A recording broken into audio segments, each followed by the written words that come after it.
Hello, everybody, and welcome to another episode of the Hardscape Growth Show. I'm your host, Alex from TechnoBlock, and today it's a very special episode because we are joined by three hardscape professionals that have been in the industry for, I think if we do the math, we're coming up on 75, 80 years of experience combined. So there's lots of great wisdom to be shared with all of you today. We're talking about the economy. We're talking about whether or not we are going into a recession, what that looks like, and what we need to do about it to make sure that we don't just survive, we come out thriving on the other side of this economic downturn. Joining us today, we have Adrian Bartels from Cedar Springs Landscaping in Ontario, Canada. They're out of Hamilton, specifically, just west of Toronto. We have Brad Stevenson from Newcastle Lawn and Landscape out of Pennsylvania, just north of Philly, I think. Yep, northwest. And Glenn Curtis from Platinum Landscapes in Montreal, the West Island. Glenn, incidentally, was one of the first customers I ever had when I started at TechnoBlock. I met him when I was 21 years old, and they are celebrating 40 years in business. So we have lots 42. of 42. We got to update that logo behind your head then, buddy. I know it's updated on the new website. Okay. So today we're talking about that recession, that big R word that has some people very concerned. You guys all share one thing in common, many things in common, but one main thing is you were all in business during the last recession. And we're in a pretty unique situation where we haven't had a recession in over 14 years, which is the longest in modern history. So we're kind of going into uncharted territory for a lot of our listeners. And what we want to be able to do today is dig into some of your prior experiences and see how we can apply that across any business in this industry so we are successful over the next 6, 12, 18, 24 months, however long this is going to be. Sounds good? Let's roll. Sounds good to me. Perfect. So I guess the first thing to really talk about is where were your respective businesses in 2008? Not geographically, but like, what was the state of your business? Well, for us at Newcastle, we just moved into a brand new building. So we have, we went from a small little 2-car garage building to this huge facility, and the recession hit. So we had the bills coming in and the work shut off. We were about between 1 and 2 million at that point. And we were just starting to grow, and the whole reason for us moving was to attract better help, attract better clients, and we weren't really able to do that because, again, as soon as we moved in, it shut off. So you just made a massive investment in infrastructure, so your overhead just shot through the roof, and then the tap gets cut off. Yep. It was rough. Sounds like fun, and we're going to explore that in a second. Adrian? Yeah, so 2008 was actually quite it was a big change for Cedar Springs. So I don't know if the audience knows that much about Cedar Springs and our history, but in 2014, I split up with my partner, Jack. And at that time, we were running two separate companies, the commercial company, CSL Group, and Cedar Springs. But back in 2008 is the beginning of CSL Group. So that's the year we were growing. I think we were around 7 million in revenue around there. And we had hired on a bunch of new staff, a couple new salespeople, and then the bottom sort of fell out of the market. And so we pivoted and got into commercial landscaping. We started to do bid work, going after tender. So one of the we downsized our sales staff a little bit, but we also started pushing towards commercial bid build type work. And my partner at the time, Jack, he sort of headed that up. He had a keen interest in sales, and from 2008, so most companies were sort of regressing in revenue, and we actually built revenue in 2008. And from 2008 to 2014, we doubled the size of our company, and we were almost 50-50 residential and commercial. So Yeah, it was an interesting time. It was pretty pivotal in the history of Cedar Springs, that 2008 recession. So your situation, you had just invested in people because we're coming off some hot years, and now you had these people, and I already know your philosophy about having good people. So if anyone wants to hear more about that, just check out the episode with Adrian, because we talk all about that for like an hour.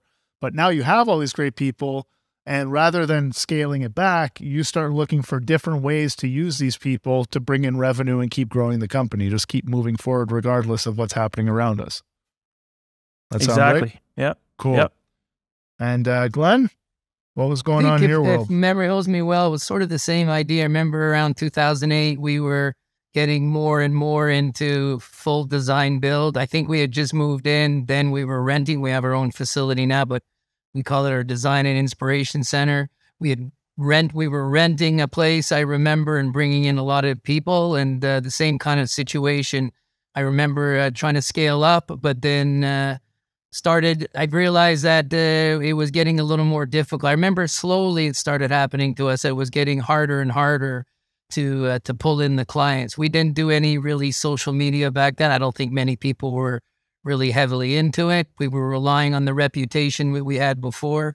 We still did more design build than maintenance, but we were switching more to almost all design build. Actually, it's because of 2008 that we decided to keep our horticultural care division, only because of the fact that it's, I guess the word is almost recession proof, and that it's reoccurring revenue. It kind of put us on to doing other services to make sure that the money was always coming in, because we weren't sure where the construction was going to end up at that point. And like Adrian saying, we wanted to keep on these people that we were bringing in. We were concerned about layoffs for the first time ever. I remember that as well.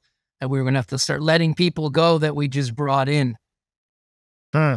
So for both those last two stories, it's kind of the other services or other divisions become kind of like a diversification of your portfolio in a sense. But you have multiple ways to get money, you have multiple ways to deploy your human resources, so you can keep progressing. Yes. Cool. Yeah, and to add to that, a lot of times when the government sees a recession coming, governments themselves try to stimulate the economy, so they start putting money into infrastructure, parks, that kind of thing. And so it's a good time, I think, to get into commercial type work when the recession starts coming. So yeah, we were in a very similar boat too, just with HOAs and commercial. That's what got us through the recession. If it weren't for that, we wouldn't have had any work.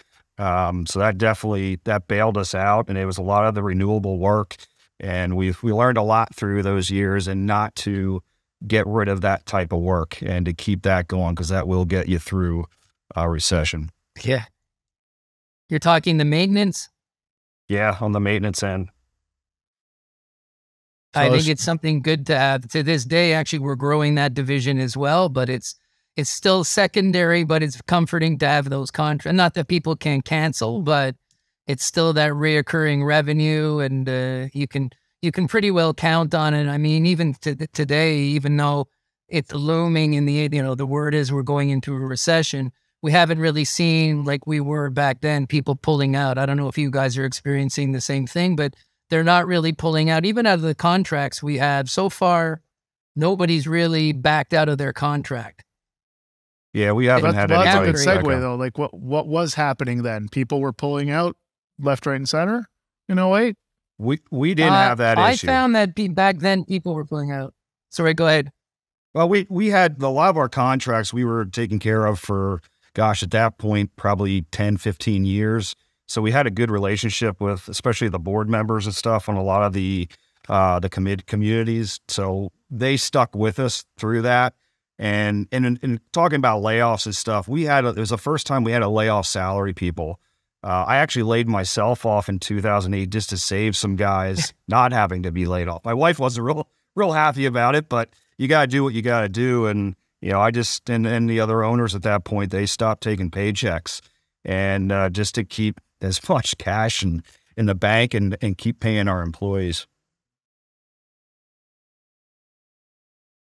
Yeah, that's part of the reality that doesn't get talked about enough. You know, you're trying to keep the whole business going. Well, someone has to take a hit sometimes. Yep. Well, it's easy for Brad. He doesn't do anything, he said. Why does it always come up?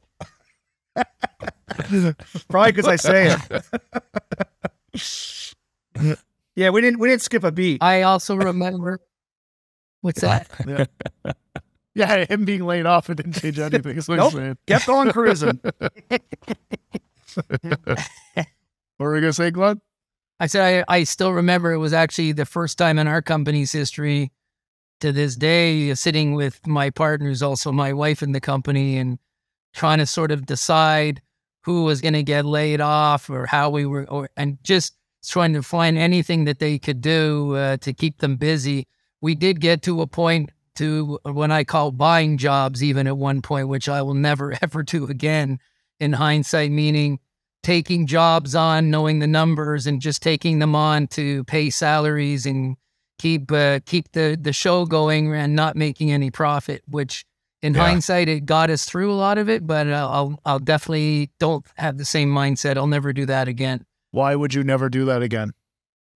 Because I think, you know, the idea is we should always be making profit, and what we are always doing is making sure we're making the margins that we're supposed to. I would rather actually make proper, you know, healthy profit margins, the net profit, and take some of that and distribute it out to the people that I want to keep on staff instead of buying a job. Because you also have to look at the warranty issue.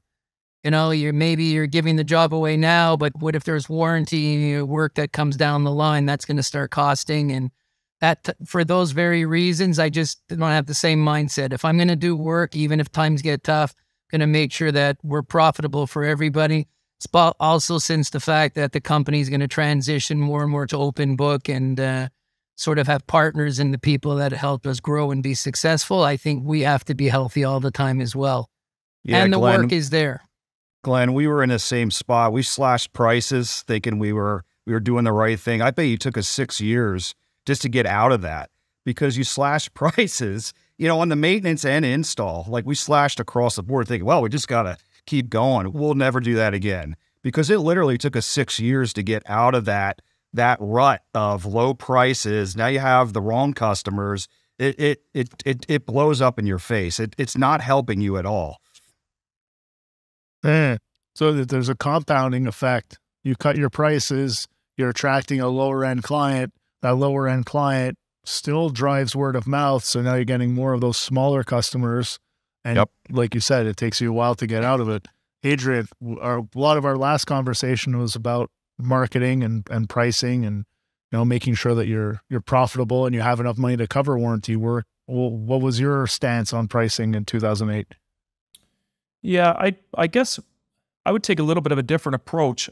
First of all, I think recessions are good in a certain sense. I think right now we're in a situation where we've had 7 years of plenty, let's say, and there's no employees left to be found. You know, there's only the scraps available, and we're all fighting over that same guy. And so I think one of the things a recession can do is it can really purify the industry.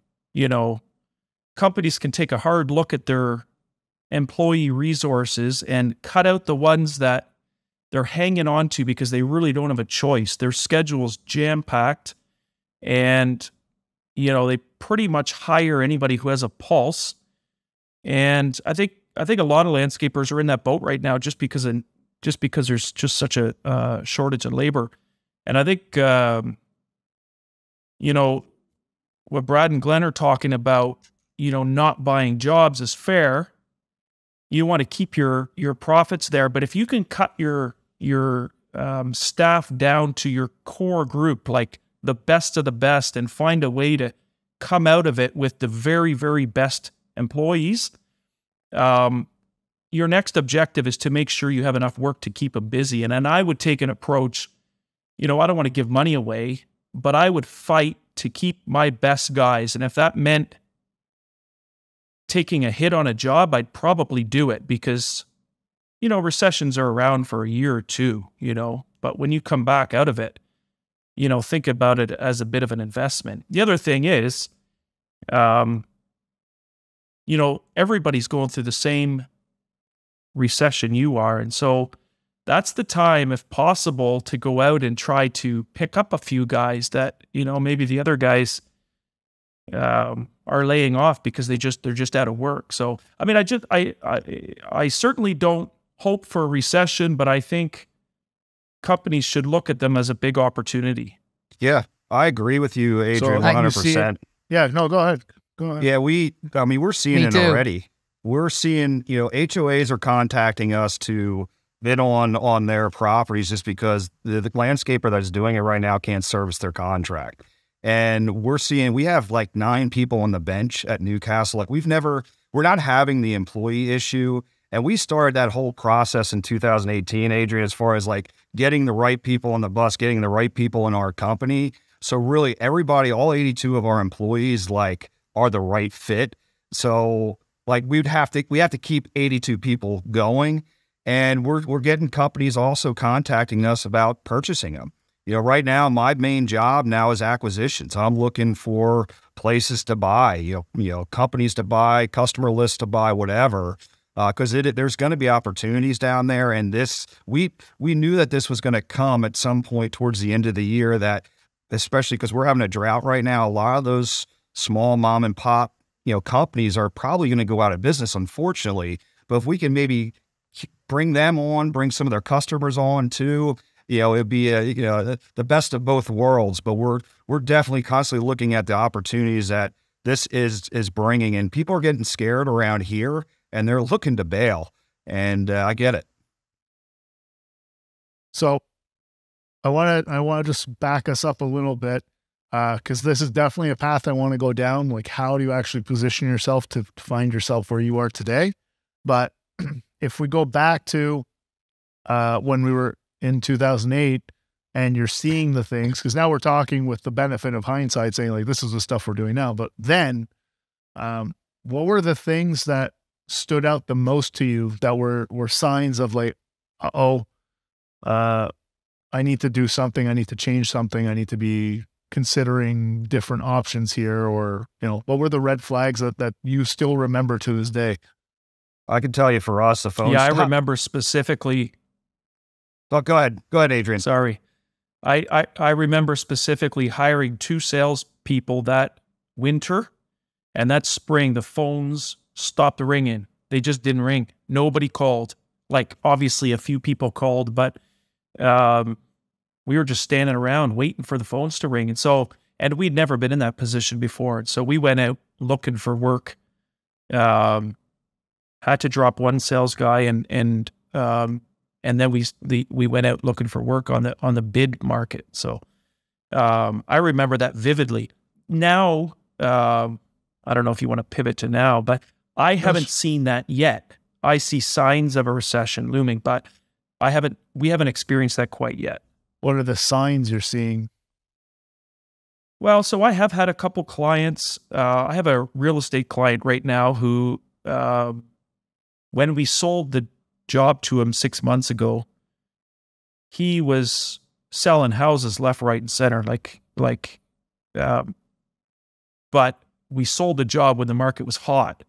The housing market here is dead right now, and all of a sudden he's really nervous. He's trying to cut back on the project a little bit. That's one client. I had a client earlier this year who said, look, interest rates are rising.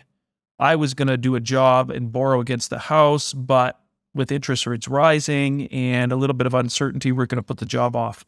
So I've had 2 clients, but I mean, in the last 10 years, I haven't had any of these clients. So, where there's 2, there's more. It's hard to know how much it's going to affect. We're booked so far ahead that we're kind of insulated, but I guess next spring will be the true test. Yeah, we were in a similar position. Well, our phones just stopped ringing. I mean, it was dead. Like, there was nothing. I remember calling up clients that we were working with, like almost begging, and I remember exactly where I was at with the one client. Just, hey, we'll work this out. How about we do this? Figure out a payment plan. And it was awful. There was warranty jobs with that. Yeah, it wasn't good, but that the phone's dying, that was 100% the sign. And then one thing that we did that it really screwed us is that we backed down marketing to nothing. And really looking at that now, that's not the way to go. Like, we were trying to save money, and it didn't work. So that's one that really we know right now that we're not going to do that moving forward. I think we did something also, like you had said, I remember now offering, like, hustling clients up. Like you guys said, the phone basically died. We were all questioning, actually, other companies out here that we're friendly with. I still remember everybody in panic mode saying, I don't know what I'm going to do with my guys next week, so I'm going to have them work at my house, and trying to clean the garage or do something because he didn't want to lose the good people. But I remember making deals with clients. I felt like a banker, letting them say, you know what, look, why don't you just continue with the job we started, and I'll let you pay the last payment so many days out. I know my partner was freaking out. My accountant was freaking out. But I made these deals. Actually, I didn't get screwed on any of them. But in hindsight, it was really stressful, wondering if I was going to get paid by allowing. I mean, I'm not a bank. I don't charge interest. But I felt it was a necessary risk at that time, because I couldn't just sit around and just watch everything fall apart. So we did sign quite a few jobs that way. But again, I don't usually finance projects, especially out of my own account. What differences are you seeing? Like, Adrian, you just mentioned one, how, the phone stopped ringing then. You're not seeing that now. Are there other things that, like, we're seeing signs of it slowing down, but it feels very different? Like, what are the differences that you're seeing? I think Any of you? Yeah, our backlogs are probably just like yours, Adrian. As far as construction, we're 12 weeks out.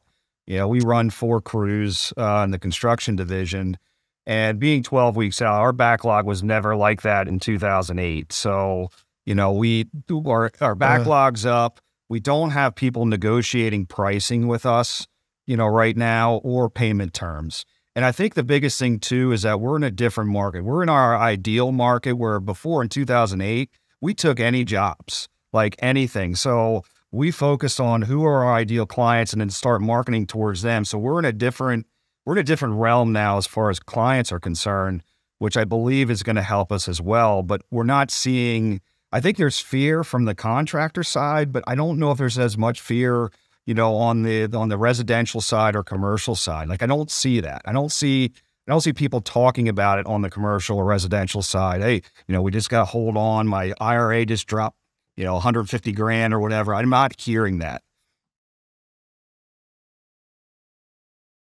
We're finding the same, actually. I think, Alex, you and I talked a little bit about that last evening, that we're getting, actually, maybe the only thing I've noticed is the volume of calls, which in some weird ways is a blessing, because it's been the last couple of years, it was impossible to keep up. But they're very qualified calls. We're not negotiating price. We also have a backlog well into next year. And at the same time, I think the kind of clients that we're dealing with, and again, we've been marketing ourselves probably to both you gentlemen, the same kind of, I guess you could say, the affluent client, and the client who values the creativity in their design and an excellent craftsmanship, is they're looking at it that they realize more than ever, and this is because of COVID in an odd way, that their home is still a great investment. Their home is still their sanctuary at the end of the day. So maybe if they were looking to sell, they wouldn't get as much for their home. So they're willing to invest in their house, invest in their space, because they know they'll get that money back. Landscaping is a great investment, on probably their biggest investment with the best rate of return. And I also find clients are telling us, maybe some of my investments aren't worth what they were, a month ago with the Bank of Canada raising rates, but they also know that this is not permanent. And instead of spending maybe $500,000 or $300,000, they're going to spend maybe $200,000, but they're still willing to invest. That's a big switch from what I remember in 2008. I think COVID had a lot to do with that, people's mindset about what their home is worth to them, and knowing that it is a great investment, and landscaping can embellish that even more. That's what we're seeing for sure. I think one of the big differences, although this could change, reading some of the headlines today, but last time around the housing market crashed. Now it's tremendous inflation combined with a bunch of other factors, but it's not the crashing of the housing market. So I think people are still comfortable investing in their homes because they aren't worthless. They didn't drop in value by 50%, and people are scooping them up for pennies on the dollar on the market. So I think that's one of the main differences, that while people are a little tighter with their money, you know, and Glenn, you just said this, instead of spending $300,000, maybe they could spend $200,000, but still quite a bit. They're tighter with their money, but they're a little more judicious with how it'll be spent. And I think that's why it's so important to dive into the next set of questions, which is like, what are the things that you guys do to make sure that you're getting the right customers, and how will you adjust, if at all, going into a quieter market? Because you've all said the same thing in various ways, but you don't feel as concerned, and you're not demonstrating as much concern as some other people that we've spoken to, because you have this pipeline of qualified customers who are the right type of customer for you, who have the right means to afford your services and pay the prices that you're happy to charge and they're happy to pay. For most, they're not there yet, and they're still trying to figure out how to get there. So why don't we talk about, and especially since the three of you all said the same thing with regards to not wanting to discount jobs, and learning from the past of, like, you know, you still need to cover warranties, you still need to cover overhead, you still need to cover the hiring and growth of your people, because otherwise you don't have a business. So what are the things that you're doing now, based on the experience and the lessons you've learned, that are making you feel comfortable going into this next phase? What's funny is that I don't mind to start that one. Oh, good. You're starting. Oh, go ahead, Adrian.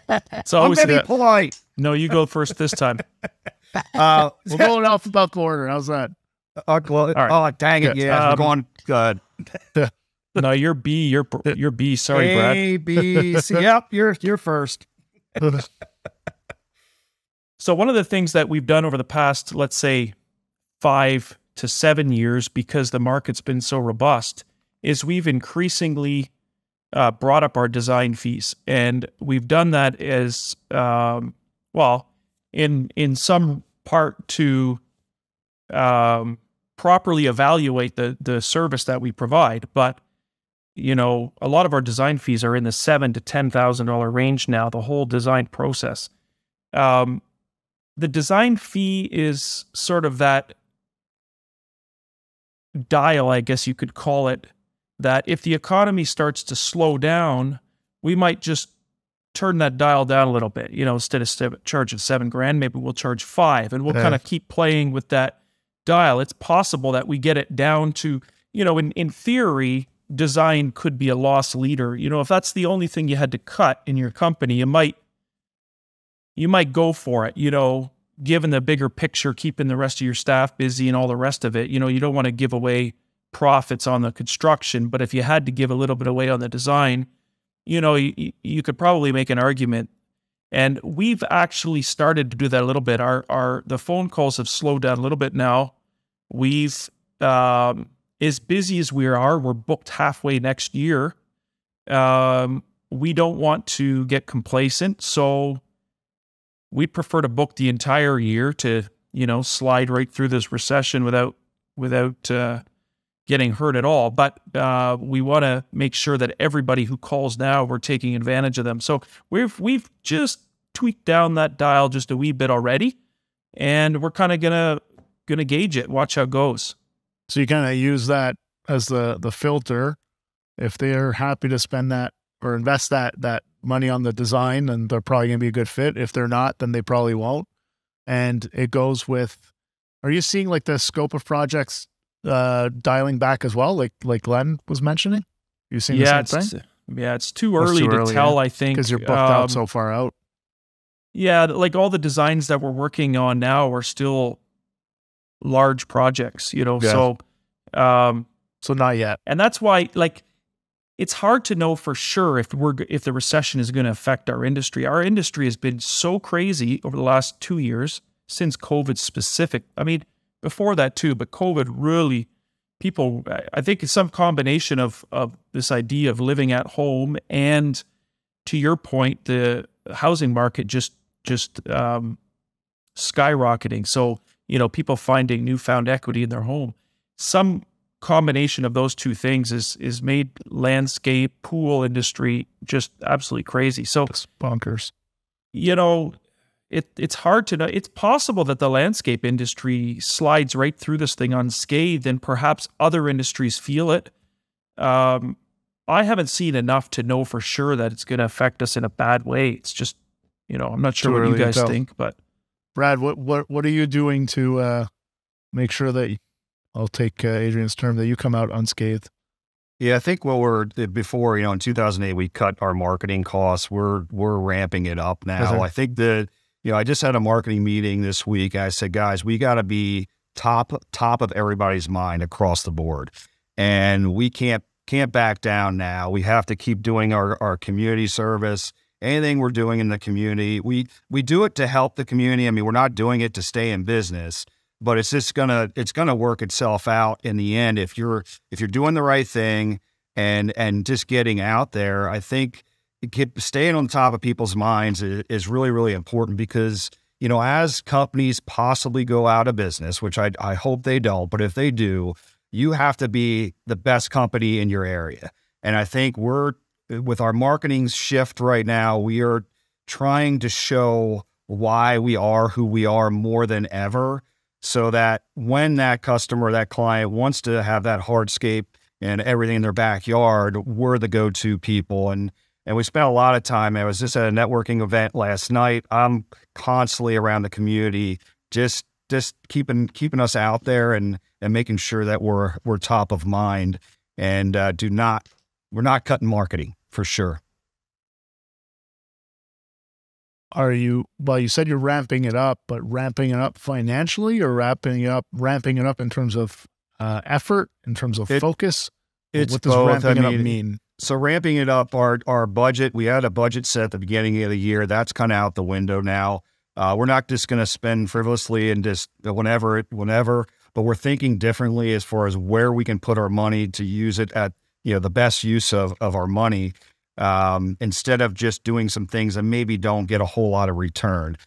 We are, a lot of our marketing campaigns and stuff are tracked, but we are looking more as far as getting the ROI on all of our marketing campaigns a little bit better, so we know where our leads are coming from and the why behind them. So it's kind of, the marketing team's on high alert right now, and we can't get tired right now. This is usually this time of year, everybody gets a little sleepy, but it's time to wake up and really go after it. And really, again, since 2008, after that crash, ever since then, we've put things into place just so we don't struggle in a recession. We got lucky that we weren't in one, but in 2018 with our H2B program and not having our guys, that was basically our crash. That was an awful year. So we had some struggles in 2018 that kind of woke us up again, and like, oh yeah, that's right. We got to stay focused on the prize and making sure we're getting the right people and going in the right direction. So, I think we've learned a lot through COVID. We learned a lot through 2018, just how to stay in front of people and make sure we're taking care of our existing clients as well. Glenn? Actually, it's exactly the same as what Brad was saying. We always, times like this, we're actually ramping up the marketing as well in terms of investment. It is an investment, and it's a matter of, with the kind of clients, that we typically work for, they're always people that are going to be looking for quality work and good companies that they can trust more so. And if the economy gets bad, I know that, we're pushing more on social media and we're ramping that up. We're going to start doing a lot more related to that, although we've always done it in the past, but much greater, much more frequent. We hired someone full-time to handle social media, doing the web page over but definitely investing more into marketing so that we are top of mind, so that we, if and when we do have a recession, customers have that trust and value, that they see that you're still there. You've been in business through thick and thin, through COVID, through recessions, and seeing what you can do. Again, there's always going to be clients that want the best that they can get, that want quality. And again, I'm also in the same position that we're booking. Every call that comes in now is for next year, and they're actually calling much more than normal, saying that they want to call now, to do the designing now, so that they can be guaranteed the work next year. So we developed a type of retainer program as well, that we can lock them in, make sure that they know we're very transparent, that we're booking, these months next year, and they're not disappointed. They're actually excited, and we're getting the retainers and the deposits from them. But so that we're hoping in the next 2 months we'll have pretty well all next year booked out. Wow. And again, that's very comforting if things do change. But I really think it's almost a cleansing, this also for our industry. I also agree with Adrian too. I don't really think in general that well-run companies, that also this is their passion and their livelihood. I think that overall it's going to do well for the industry, because again, people still feel their house is their sanctuary and a worthwhile investment. And landscaping is almost elevated over COVID. We've all seen it. The importance of it, yeah. And the importance of it, the value of it. I mean, you come home after could be a bad day at work, but you still have your beautiful backyard. And if you do have to sell or decide to move, you can pretty well easily get that investment back if it's good quality work. And so we're trying to be top of mind as well with all the marketing that we're doing. What's we'll come back to marketing in a second, but you said something I want to poke around on a little bit. What is a well-run company? Because you guys are running what one could define as a well-run company, but what's like the top 5 checklist things, like a well-run company? If you're doing these things, you'll be okay. It's our people. I think, as our people talk to other people, they're telling, the other people how we're taking care of them and making sure that they're okay, whether it be one-to-ones or pay or benefits, or if people are out sick, we're just, taking care of them and their families. I think that's number one for us. And if you get yourself in a spot where no matter what, you're focused on your employees and taking care of them, that spills out into the community and people here. There's some things we did here in Newcastle that, a lot of companies probably couldn't do, or I know we couldn't do in 2008, but we made sure that we're set up, with budgets and everything else, that we can do stuff to take care of our employees. And I think that if you're investing in your employees, allowing them input and you're making changes from their input, I think that's really critical, because you want to see who's going to be behind you when you are struggling. And you'll see that once you go through like a rough period. And again, 2018, we went through a really rough transition, or rough period. We were able to weed out not the bad employees, but the employees that just weren't the right fit for us. So we've got a strong group of people, but we want to make sure we're taking care of them and make sure that they're ready to fight for us if we need them in a struggle. And I think we've done that.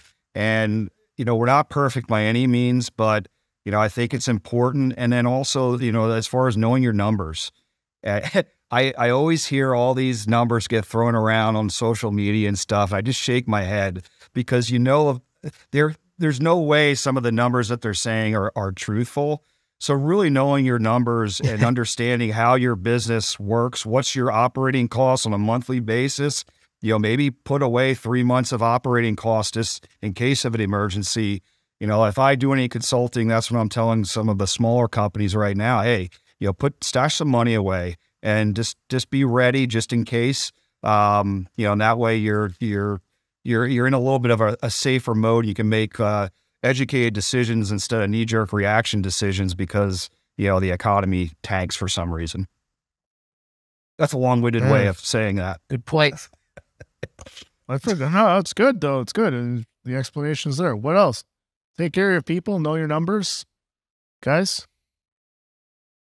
Yeah, I think get rid of debt is a big one. I think I don't think that's something that you do when recession's looming. I think a lot of the things that we're talking about, a well-run company is doing when the going is good. So, I mean, if you can pay off debt during the good times, you're setting yourself up well for the recession. So let's say owning your vehicles or owning your property, or so you don't have too many extra payments.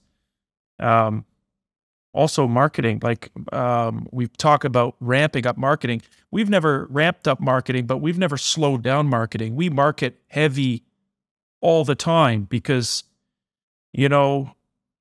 marketing company told us one time, everybody markets hard when there's a recession, but the wise companies market hard all the time because you're trying to build top of mind awareness. And even though you can't take care of the customers, you want them coming back if they're ever doing a property or a project, let's say, when the recession goes bad. So I think to an earlier point of being a well-run company, it's prepare. You don't prepare for a recession when it comes. You prepare the 7 years before. I agree actually with both of you guys. I mean, it's the exact same thing. I think well-run companies really at the end of the day, and you guys have obviously realized that as well, is we're in the people business, plain and simple. I mean, we're not in landscaping first, we're in the people business. And I learned very quickly, I think my second year, the value of treating people well and involving them in the growth of the company. And again, respecting what they do and treating them well. I think at least out here in our neck of the woods, people in the landscape industry don't have a good reputation of taking good care of people. It's more get them out there, work them as hard as you can, pay them as little as possible, and you're making all the money. And that's well-run companies, and I think clients actually find out about it. And we kind of promote that in the marketing as well, that we take care of people, that we're in the people business serving landscapes, and that they come first. And they also, when you have happy people, they take great care of your company. They take great care of the clients. And we've seen a huge shift in when we started offering better benefits, for professional development, training, involving them in the day-to-day decisions. That's why we're changing or transitioning to open book, because we even train them on the financial end of the company. They're involved in every step of the way. They know the profit. We don't have a problem with that because it makes them more dedicated to the company and to the client. And it is also knowing your numbers. I mean, it's sad how many companies talked about overhead. They don't know what overhead is. They have no idea if they're making money, if they have cash flow maybe, but they're not making money. And I think well-run companies do know their numbers, understand what their profits are, understand what to do with the profits, reinvest them. But when they're well run, they understand the cost of doing business. And I think it helps the industry, because what's happened here in the last few years is that customers think these crazy low rates that I see. When I look at someone else's quote, that's half my overhead recovery, and the customer thinks that they're going to get the same quality work. I think that's what's happened. I see that you're laughing at that, so you must have already experienced something similar. I mean, we have customers at some guys going in at half the price. It just hurts the whole industry, and they think that I'm overcharging or I'm at a crazy rate. And actually, in the last 2 years, we've become extremely transparent to the clients, that we let them know what our net is. We let them know what we're making, and they're business people, they're professionals, and they actually appreciate that. And they actually feel that it's actually not enough. And I think it's actually helped us with the sales to the kind of clients that we deal with. We tell them, this is what our projected net is, providing everything goes well. And they think it's extremely fair. So knowing your numbers, I think, is critical as well to a well-run company. And it also pays off for your staff by treating people like people. And I know of both of these gentlemen's companies, more Adrian's company, and I know that's very important to him as well. When we talk about taking care of the people in a more tangible sense, I'm going to pretend that I opened my business 3, 4, 5 years ago. Okay. I've just started adding people. We've expanded to 2 or 3 crews now. We've invested in some equipment. And now I'm getting a little nervous looking at all this. I want to take care of my people, but I don't have 7-10 years of experience building up the money to be able to say like, okay, well, we're going to be okay. So I'm going to do this. I'm going to do that. I'm going to do that. So like, what advice would you have for them on what are the key areas to focus on when you say taking care of your people? Everyone wants to take care of their people. I don't really know any half decent or greater business owners that don't realize that you need to take care of their people. But like what that really means is not well defined, in my opinion. I tell all of our supervisors and foremen, like you have to have the servant's mentality, and you're there to serve your employees. They're not there to work for you. You're there to work for them. And that's trickled down since 2018, really. And really the whole history of Newcastle, we've kind of worked it that way. And I think for me too is, owners are going to feel the stress. They're going to see a lot more than maybe somebody else will. And even walking down the hall, if you're not smiling, they're like, uh-oh, something's wrong. And I think you really have to have a middle person. So for me, we have an operations manager that he can kind of digest what I'm telling him and then talk to the people in a more, not positive way, but a different way than the anxiety sometimes I may show with certain things. So I think having that middleman to deliver messages is really important. And that doesn't mean like the owner shouldn't just be around. I think, just sometimes when things get tough, it's good to have that secondary level of management that they can kind of take the load. You're allowing them. And we have a leadership team of 7 people. And so it's an operations manager and then a bunch of other managers are in that. They're the ones that are transferring the message, if things are a little off. And I think that's been really important for us as we grow. So servant's mentality and just making sure there's some type of buffer between you and your people, just so they hear a different voice, I think is important. Are you investing in your people more going into this period? Like whether it be training on like hard skills or soft skills or investing in equipment to make their jobs easier? Is any of that kind of stuff happening or planned in your respective businesses? I think for us, it is 100%. And that's been since 2018, like investing in emotional intelligence, the equipment. I mean, it's all these people skills and then making sure, the guys and girls out in the field have, not such a hard time to, like installing block walls. I mean, I slung 80-pound block for years and I had 2 back surgeries, ankle surgery. It takes a toll on your body. So, I learned from that and, make it easier, for the guys, out there in the field for install and, keep their bodies healthy. I don't know how you guys are. Well, as a general theory, I think we do the same. I'm not sure specifically with a recession in mind.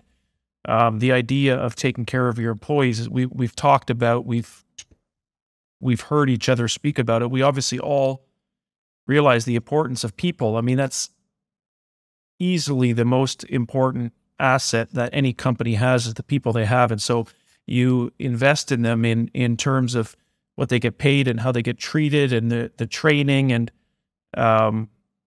the type of equipment and the tools so that we can mitigate some of these health issues that Brad's talking about.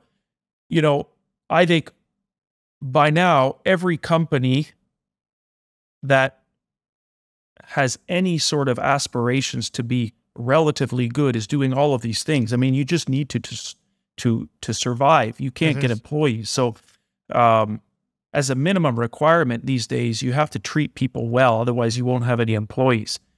But back to your question, Alex, the small company going into a possible recession, look, companies like our size, we have an advantage. There's no doubt about it. If you're a small company going into a recession, you don't have the financial might that can sort of bring you through a period of a year or two, you know. And so we've all been that small company, you know, and it's not easy. The first 5 years of growing, it's not easy. And most, well, what do they say? The statistics are not good for small companies starting. It's in the first 5 years. Most don't make it.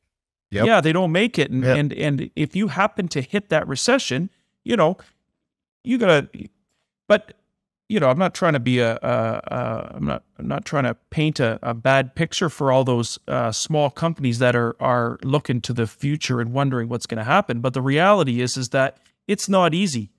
And we've bought out a couple of small companies over the past 12 years, and those employees now work for us. And there's a great opportunity there for companies that are, you know, perhaps not, you know, they've done it for a few years and the business side of it is not that great. They don't enjoy it and they want to get back to working or managing. And so there's opportunities in larger companies for those type of guys.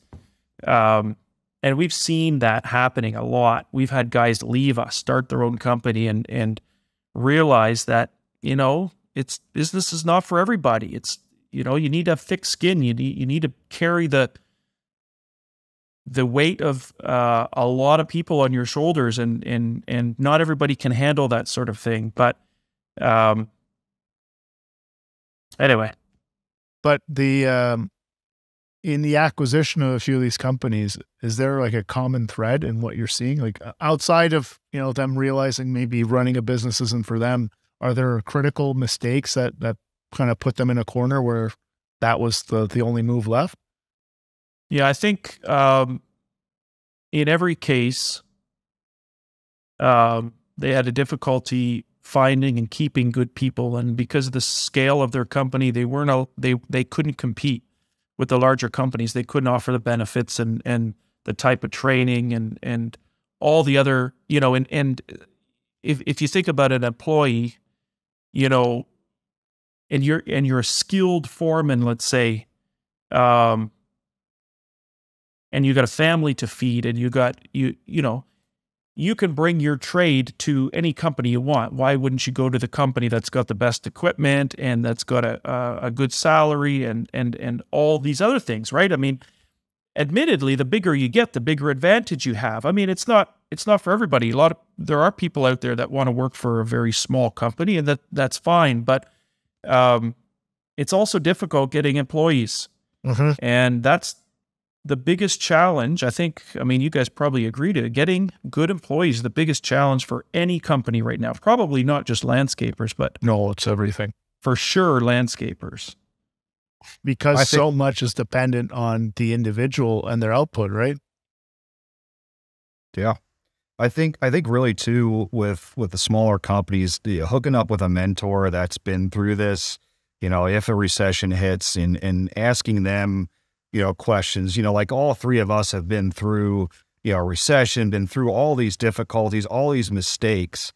Like, talk to somebody, get to know them. And I mean, the one guy I work with from Golden Wolf in New Jersey, he just stopped over. He was going to a local college here, stopped over and started talking to me. And now I've been mentoring him for 2 years. And he's doing really well. It's strictly hardscape. I mean, it's his second year. I think he's at $2.5 million right now, which is huge. I mean, it's nuts. He's 22 years old. But having a mentor, again, I'm not the best mentor out there, but there's mentors out there, people to talk to bounce ideas off. Because when you're having a stressful day and you just feel like you're up against it, if you find the right people to talk to, they're going to help you through and guide you through. And really get away. I mean, that's the whole reason for this podcast, is to try to have the guys not have to make the same mistakes that we made and make it easier for them. And I think it's really important. You know, I've had mentors my entire life, which is really, really important to, you know, listen to them, let them spill into you like what they've learned, and listen. Like, and you'll be okay if you have a good head on your shoulders, and you have a little bit of a risk tolerance, a higher risk tolerance. I think you'll be okay with the right people in place and talking to the right people. I think you'll be in good shape. I agree. Like even if they don't necessarily have the answer, sometimes you even just talking to someone who has a bit more experience than you, not even in the same industry, but just giving you a different perspective and giving you a place to kind of talk through your challenges and kind of bounce your potential solutions off of and see, like, does this make sense? Yeah. If you don't have a way to express it, write it down, talk to someone about it, and then try to put it in place. If you're just winging it all the time, a bad plan is still better than no plan, Yeah. And I think, with business owners, you're very prideful and you want to have all the answers, but it's okay not to have the answers. Just find somebody that does, that could help you. Yeah. Yeah. That's the end of part 1. And I got to tell you, if you thought this was good, make sure you hit that subscribe button, because you're not going to want to miss part 2 next week. We're going to dive into practical sales tactics, marketing strategies, and some of the best advice these guys have ever given. Until next time, work hard and pave harder.